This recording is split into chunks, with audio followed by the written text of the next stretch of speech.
I want to start today with well, let's call it a declaration of identity. Okay. It's not about your job title, it's not about your nationality, and it's definitely not about your astrological sign. hmm It is something I think much more fundamental to how you exist in the world. Are you a summer person? The seasonal identity question. Mm. It's fascinating, isn't it? Because on the surface, it sounds so simple. Totally. Just small talk. Yeah, just small talk. But when you really dig into the source material we have today, and there's a great set of conversations between English teachers on this exact topic, that simple phrase, I'm a summer person, is actually doing a tremendous amount of work. Oh, a ton of work. Psychologically, linguistically, it's heavy lifting. It really is. It was the first thing that just jumped out at me in our stack of notes. One of the speakers, Daniel, he just comes right out with it. I'm definitely a summer person. Right. And it hit me that this isn't just about, liking warm weather. It's not just I enjoy a day at the beach. It's a full-on personality identifier. It's a worldview. It's a tribal marker, in a way. Tribal marker. I like that. When Daniel says that, he's signaling something very specific about his temperament.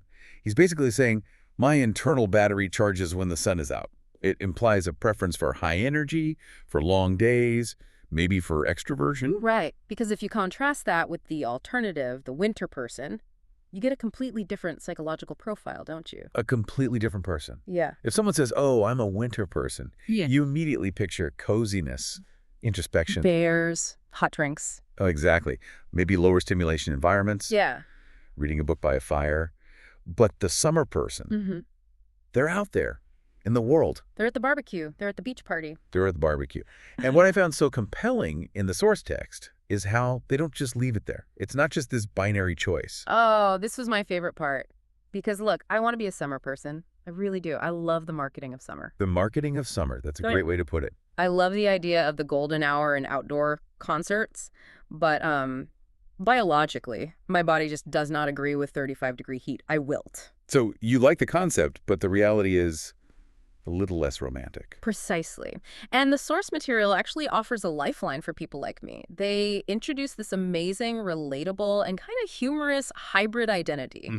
The half summer person, half stay inside with AC person. The AC person. It's so specific, and to be honest, it's probably the most accurate answer for a huge number of people. It's brilliant. It says, look, I want to participate in the joy of the season, but I need climate control to actually survive it. And I think for a learner, or really anyone trying to master casual conversation, being able to make that kind of specific personal joke is a massive leap forward. That is the absolute key. That little bit of humor, that nuance, it moves you past what we could call the robotic phase of language learning. Right. You're not just saying, I like summer because it is hot. You're showing personality. And that is precisely the mission of today's deep dive. The mission to cure the textbook robot syndrome. The robot syndrome is a real problem.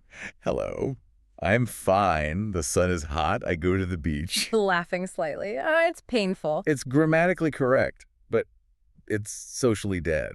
It just kills the vibe of any conversation. It sounds like you're reading a police report about your own vacation. At approximately 2 p.m., I consumed an ice cream. Exactly. And the sources we're looking at explicitly state that the goal here is to learn English that is expressive, natural, and relaxed. We want to help you move from just functional communication, getting the bare facts across, to social communication. Where you're actually building a connection. Building a connection with another human being, yes.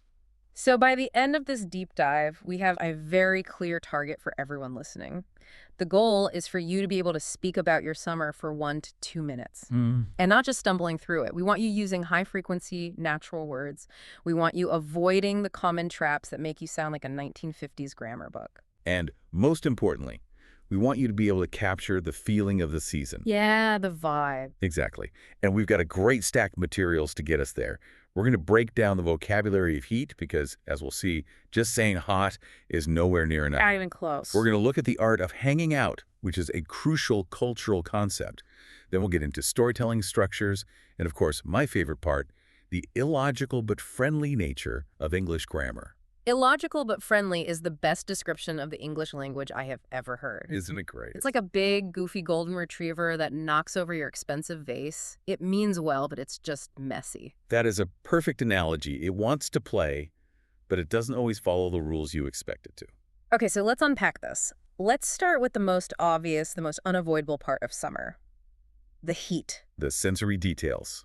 This is ground zero for any summer conversation. Right, because if you ask a beginner or intermediate learner how the weather is in July, 99% of the time, the answer is going to be, it is hot. Mm-hmm. And sure, that's true. It is factual. But my God, is it boring?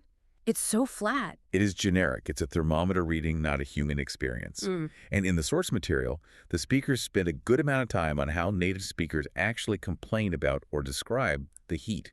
They provide 3 specific intensity markers that completely change the mental image. Okay, so the first one they mention is it's boiling. Now, the logical part of my brain, the part that loves rules, immediately thinks of a pot of pasta water on the stove. 100 degrees Celsius. And that is exactly the metaphor you're supposed to bring to mind. It's hyperbole, obviously. You're not literally turning into a gas, hopefully. Hopefully not. But when you say it's boiling, you are conveying that the heat feels wet, heavy, and just all-consuming. It implies sweat, doesn't it? It feels sticky. It absolutely implies humidity, that the air itself feels like hot water. It's a very, very common informal phrase. It signals to the listener, I am uncomfortable, I am sticky, and I can barely even think about walking outside. It's dramatic, and I love it. I'm boiling. It kind of begs for sympathy. Which is the whole point of complaining about the weather. It's a bonding ritual. You want the other person to say, oh, I know, it's just awful. Misery loves company. Always. Okay, so then there's the second one they mention. It's roasting. Now this one brings a totally different image to my mind. This makes me feel like a chicken in an oven. Your culinary metaphors are really on point today. You're kind of hungry. But you're right, roasting is distinct from boiling. If boiling is that wet, heavy heat, roasting implies a dry, pervasive heat. It's that feeling when the air is still, and the heat just seems to be radiating from everywhere at once. To the pavement, from the walls, from the sky. It's that feeling when you open the door of your car after it's been parked in the sun for 4 hours. That blast of heat. That is the perfect example. You aren't swimming in the air, you are being cooked by it. That is roasting. Okay, and then the third one, which I think is maybe the most aggressive of the bunch. It's scorching hot. Scorching. Yeah. Just the sound of that word. It has a bite to it, doesn't it? Scorching. It sounds dangerous, like medically dangerous. It is. I mean, to scorch something literally means to burn the surface of it with intense heat. So when you say it's scorching, you're suggesting the heat is sharp, intense, and almost weaponized. It's not just uncomfortable, it's an assault. It's an assault, exactly. So, just to bring it back to the practical, if I'm walking into a meeting or meeting a friend for coffee, instead of the robot response, hot today, huh? I could say, man, it is absolutely boiling out there. Right. Or, be careful, it's scorching. And suddenly you sound native. You sound like you're part of the culture, not just an observer. You're participating in the collective human struggle against the sun. And speaking of the sun, the source material had a really interesting point about how we describe the sun itself. So many learners default to, the sun is very strong. Oh, I hear that all the time. The sun is strong. And I get it. I know exactly what they mean. Of course. It's not wrong. Yeah. It's grammatically correct. It's perfectly understandable. But does it make you feel anything? Not really. No sensory punch. It lacks that punch.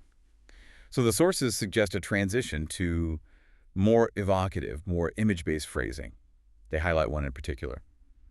The sun is beating down. Beating down. That is so physical. It sounds like a fight. The sun is actively doing something to you. It implies a physical force, doesn't it? Like a weight on your shoulders or a constant tapping on your head. It captures the physicality of being under a summer sun in a way that strong does. It creates a rhythm in your head. Beat, beat, beat. It feels relentless. It is relentless. Yeah. And if you tell a story and say, we were at the beach and the sun was just beating down, the listener immediately gets it. They know you were probably suffering a little bit. You were seeking shade. You were squinting. It paints a full picture. They also mentioned the sun is intense, which is a good all-purpose alternative, maybe a little less poetic, but still better than strong. Intense is great because it covers both the heat and the brightness. That blinding glare. It's a very functional, high-level adjective, but beating down, that's the one that really puts the listener in the scene with you. Okay, so we've established the scene. We are boiling, we are roasting, the sun is beating down on us like a drum. We're suffering. We're suffering. So naturally, we need to do something about it. We need to stop standing in this metaphorical parking lot and go do some activities. Which brings us to the next section of our stack, which I think is culturally vital. Activities and the art of hanging out. This might be my favorite word in the English language. Hang out. It sounds so simple, so effortless. It is deceptively simple. The source defines it as to spend time in a relaxed way. But if we just leave it at that dictionary definition, we are missing 90% of the point. The cultural weight of hanging out is massive. It is the ultimate summer vibe verb. Because think about the alternatives. If I say I spent time with my colleagues, what does that sound like to you? It sounds like a transaction. It sounds like something that was scheduled on your calendar. It sounds like an obligation. 14.0000, 16.00, mandated social interaction. Exactly. But if I say, we just hung out at the park all afternoon, It implies a beautiful lack of agenda. And that is the key to the summer feeling the source is trying to capture. You aren't having a meeting. You aren't even really attending an event. You are just existing together in the same space. It's the opposite of being productive. And that's a good thing. It replaces those stiff, formal phrases like, I socialize with my friends, which, let's be honest, makes you sound like an alien studying human behavior for a report. I engaged in reciprocal social activities with the other humans? No, you hung out. Precisely. You chilled. You relaxed. And in the context of the source material, they list the core vocabulary that usually surrounds this hanging out vibe. The classic. The classics, going to the beach, going swimming, having a barbecue. The BBQ. An absolute staple of summer. It is. But there is a specific trap here that the expert in the source material points out. A really common collocation error that trips up so many learners. It's about picnics. Ah. Okay, is this the making versus having thing? It is. The common error they flag is, I made a picnic. See, to me, and maybe this is my logical rule-based brain again, that makes perfect sense. If I bought the bread, I sliced the cheese, I washed the grapes, and I put them all in a basket. I made the picnic. I constructed it from its component parts. Logically, you are 100% right. Yeah. You constructed the contents of the picnic. But in English, when we use the word picnic, we're referring to the event, the experience, not the basket of food. So when you say I made a picnic, it sounds a bit like you built the wicker basket yourself. Exactly. Look at this lovely picnic I made. I wove it by hand this morning. Which is impressive, but not what you mean. Right. You construct the object, but you experience the event. So the correction provided in the text is so crucial for sounding natural. You have a picnic or you go on a picnic. We had a picnic by the lake. That sounds perfect. We made a picnic. It stops the ear for a second. It triggers that little, oh, that's not quite right alarm in a native speaker's brain. Not in a judgmental way, just in a, oh, I can tell they're translating directly from their own language way. And that's what we call echolocation words. They just naturally stick together in a language. Native speakers don't think about it. We just know that have and picnic are best friends. Right.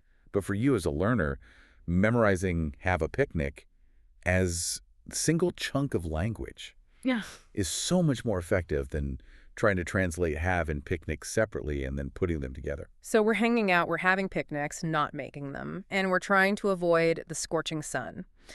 Now, how do we put this all together? The source material moves on to storytelling, and this is where we graduate from just knowing words to actually achieving fluency. This is the bridge. This is the crucial step. Knowing the word boiling is great. Knowing the phrase have a picnic is great. But can you string them together into a compelling narrative? A mini-story. A mini-story. The source breaks down a perfect example provided by Daniel, and it's a brilliant template for our listeners to use. Let's break down the arc of this story, because it's so simple, but it's really, really effective. It's not, Shakespeare, but it works perfectly for a casual conversation. It starts with the activity, the facts. Went to the beach with friends. Simple. Establishes the scene, who, what, where. But then comes the conflict. The rising action. Drama. The weather context, it was boiling hot. There's our vocabulary word right there. And this isn't just a random detail. It has a consequence. It leads to the effect.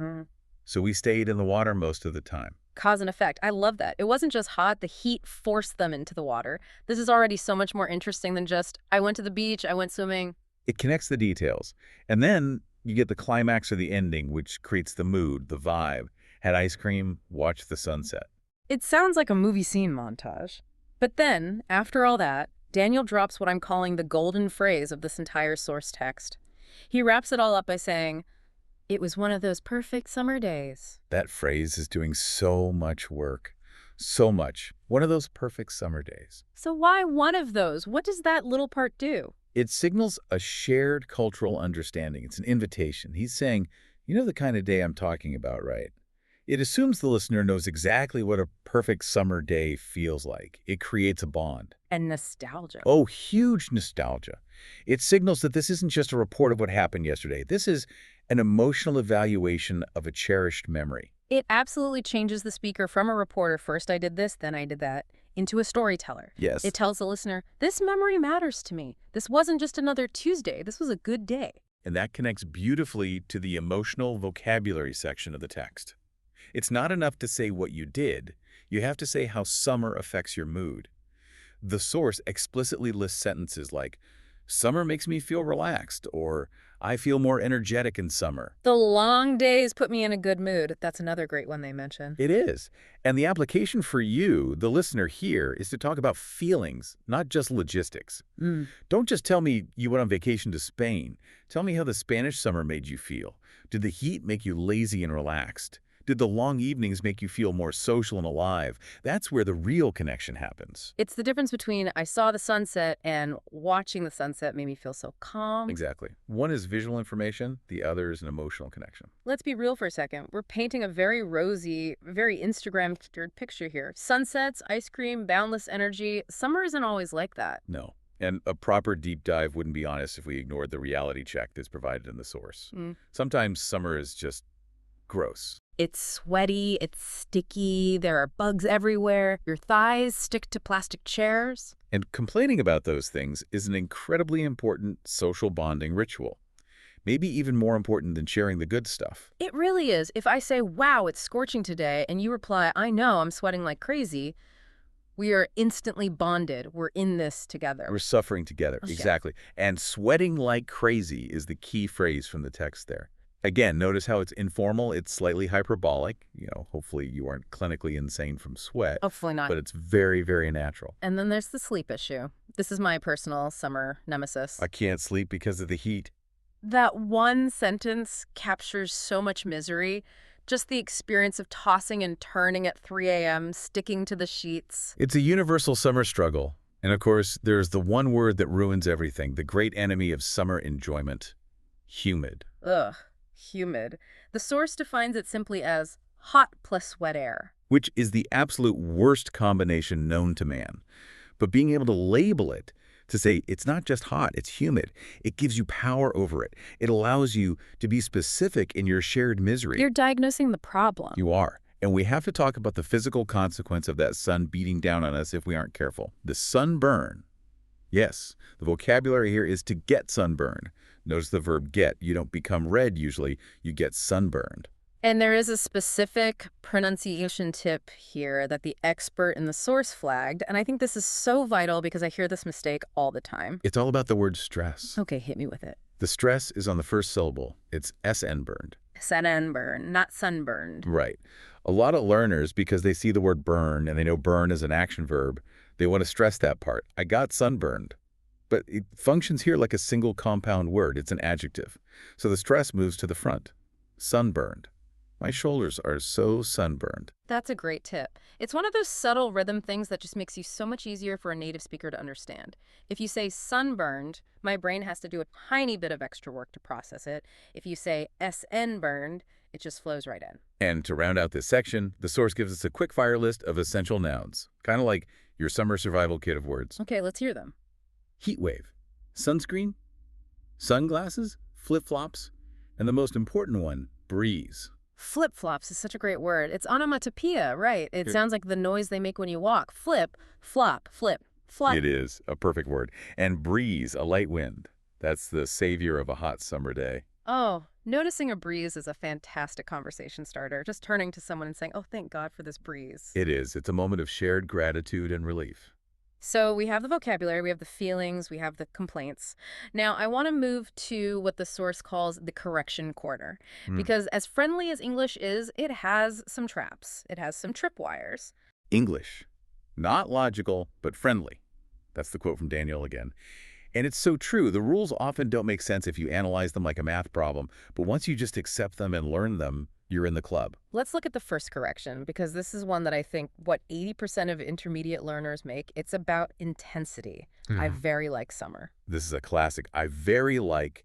It sounds so polite, so earnest, but it is grammatically jarring to a native speaker's ear. Why, though? Very means a lot, like means enjoy. Why can't I very enjoy it? It feels logical. It feels logical, but the rule in English is that very modifies adjectives or adverbs. It is very hot. She runs very fast. But very cannot modify a verb directly. You can't very run, you can't very eat, and so you can't very like. So what's the fix? How do I express the true intensity of my love for summer? You have two main, very natural options. The most common one in spoken English is to use really before the verb. I really like summer. I really like it. Simple, easy. Super simple. Or, if you want to sound a little more formal or maybe more emphatic, you could put very much at the end of the sentence. I like summer very much. But never, ever, I very like. Never. That is an immediate, unmistakable marker of a non-native speaker. A super easy fix that makes a huge difference. Okay, correction number 2. Articles. The tiny, tiny words that cause such big problems. The specific error flagged here is, I went to beach. This is a tricky one. I sympathize with learners here because in some languages like Russian, for example, articles just don't exist. In others, they function very differently. But in English, for certain kinds of places, you need the definite article, the, I went to the beach. But here's my question, and I think this is where learners get confused. If I don't know which specific beach I went to, maybe I just drove to the coast and found a random stretch of sand, why is it the beach? The beach usually implies a specific known thing. That is a fantastic question, and it gets to a fascinating quirk of English. We treat certain locations not as specific places, but as generic conceptual destinations. Think about it. You say, I went to the movies. You don't usually say, I went to a movie theater, or I went to the bank. Even if there are 5 different banks in town, you'd still say, I went to the bank. Yes, because you're talking about the activity. I went to the bank means I engaged in the activity of banking. I went to the beach means I went to the seaside environment to do beach things. We aren't pointing to a specific beach on a map. We're pointing to the concept of the beach. So missing that the makes the sentence sound, as the host in the source material says, a bit broken. It sounds telegraphic. Yeah. I went to beach. It lacks the natural rhythm. It sounds a little bit like a caveman talking. Me go beach, find fire. Exactly. It's a tiny word, but it smooths out the rhythm, and it signals that you understand the conceptual nature of that destination. It's a huge level up. Okay. Correction number 3. This is a good one. Photography.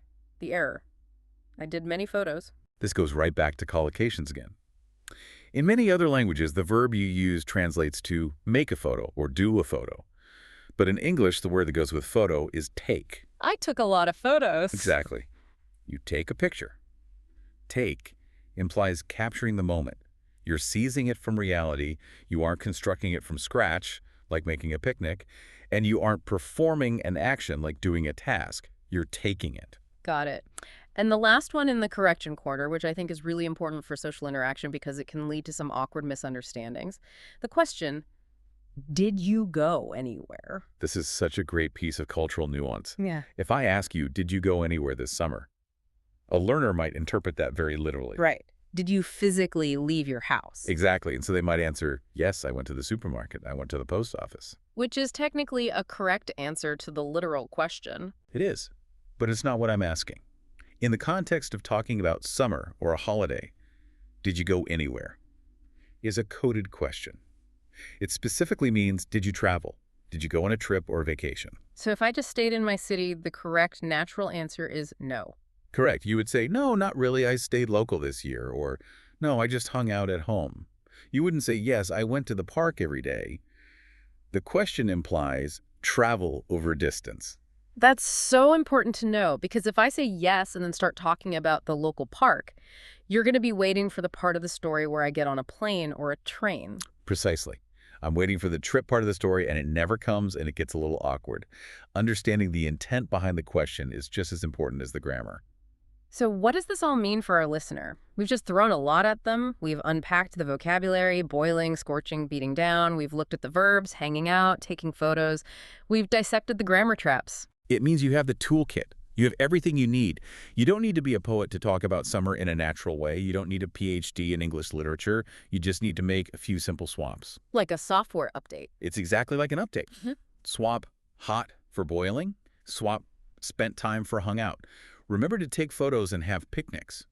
These small changes have a massive impact on how natural you sound. You're moving from English 1.0, the robot version, to English 2.0, the human version. And that brings us to the final and most important part, the challenge.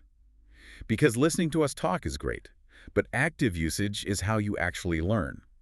The source material ends with a specific homework assignment for the learner. The 30-second challenge. I love this because it's so low stakes. It's not a test. There's no grade. Okay, tell us how it works. The prompt is incredibly simple. Use the phrase last summer and then just speak out loud to yourself for 30 seconds. That's it. Just 30 seconds. You can do it in the shower. You can do it while you're driving your car. You can do it while you're making a picnic. While you're having a picnic. Laughing. And the most important instruction here is don't worry about perfection.